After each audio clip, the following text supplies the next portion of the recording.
Alright, we are coming into the area of the Americas, animals from North and South America. So these birds right here are rheas. They're members of the rat-type family. They have wings, but they can't fly. The male is the one with the black ring around his neck. The female is smaller and gray. Now these birds, the rheas, the thing you want to know about these guys is the male sits on the nest and the male raises the chicks. So the female lays the eggs. When she's done laying the eggs, she's done. She's history, she's out of there. It's all up to the male.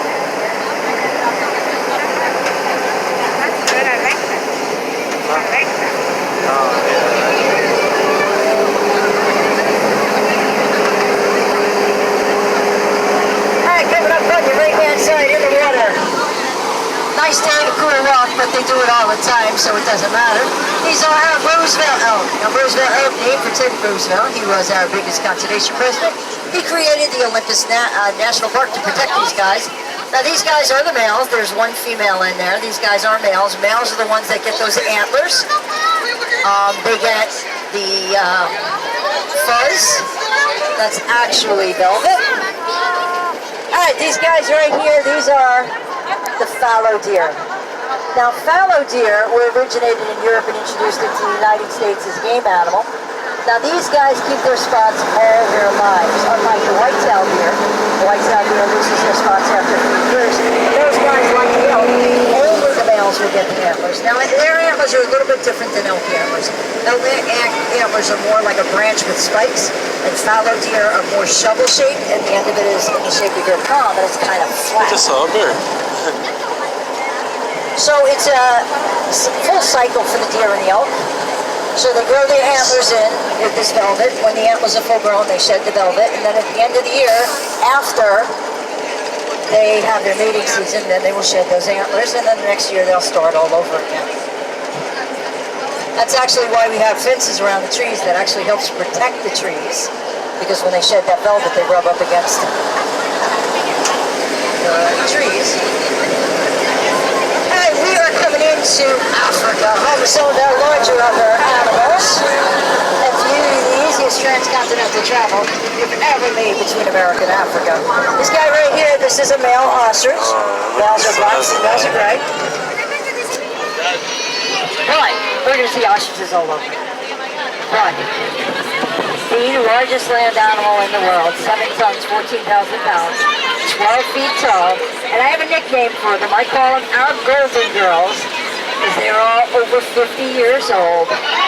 These are our African elephants. Now, if you were here in 1974 when the park opened, these are some of our girls, so say hi to your friends, because they were here too. Now, these girls, African elephants, both males and females, get tusks are made of ivory. Their tusks can be up to 8 feet and 100 pounds, but if they break off, they don't regrow. Now, you gotta feel sorry for those girls. It's like the reason ostriches you gotta feel sorry for them is because they are pregnant. They got security right now. They are pregnant for 22 months.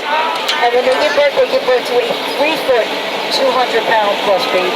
Now, you guys thought 9 months and 10 pounds is bad. Imagine that. That's a big ass cookie. Now, you got that one girl who's she's kind of being a little rude. She's got an itch on her butt over there. She's kind of scratching her butt over there. She's being a little rude. Look at the seatbelt. When you gotta scratch, you gotta scratch. Alright, we're going right through the herd. One of our herds of grand zebras. They are on both sides, your right and your left-hand side.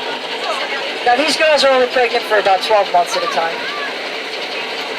And there are a bunch of little babies in here. They're actually black or brown with white stripes, and the way you can tell is their nose. Alright, we got some more of our elephants. Now, if you look over there, they have 100,000 muscles in their trunk, and they carry their food, they can lift logs. Contrary to popular belief, they don't drink with their trunk. They inhale water with their trunk, and then deposit it in their mouth. Now, these girls are vulnerable to extinction. There's only about 700,000 left in the world, and that sounds like a lot, but you lose one elephant every 15 minutes.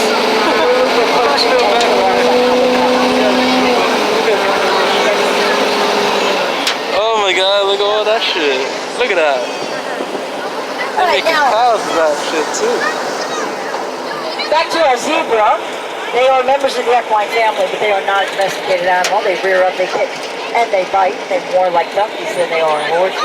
And as we come around on your left-hand side, those are white rhinos. Now I know what you're thinking. You're thinking I'm colorblind. I'm not. Those are actually white rhinos. It was miscommunication from the Dutch to the English. They were talking about wide rhino because they have a real wide mouth. They go along the lawn like a lawnmower. They heard it as white-big kind of stuff. Now they're the largest of 5 species. These guys are near threatened with about 20,000 left out in the wild. The other 4 species are already critically endangered or extinct in the wild. Yeah, look at that guy all the way over there. What is he doing? Crash. They're taking a death bath. And their horn is actually made of keratin, saves your hair and your nails. Now these guys right here, these are the Asian water buffalo. Now I know we're in Africa, but they hang out over here because the ponds are so deep over here they can actually get fully submerged. They spend the majority of their time in water. Their milk is so thick and creamy it's used for liquid butter in India. Now that guy that's in the reeds over here on your left-hand side, that's a marabou stork. His name is Fred. Fred is also known as the Undertaker bird because he spends all his time with his head inside carcass.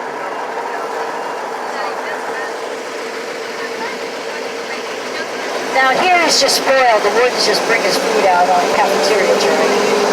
Very spoiled. Hey, now ostriches are all over. Black bucks are all over safaris. We're going to see them in a lot of different areas. So the male ostrich is black, the female is gray. They are members of the rat-type family. They are the largest. They have wings, they can't fly. They use those wings as rudders to help them steer when they get up into the 45 miles an hour. And they are what we call polyamorous, which means they'll take multiple mates, and they all take turns sitting on the nest, raising the chicks. We have a peacock over there. We have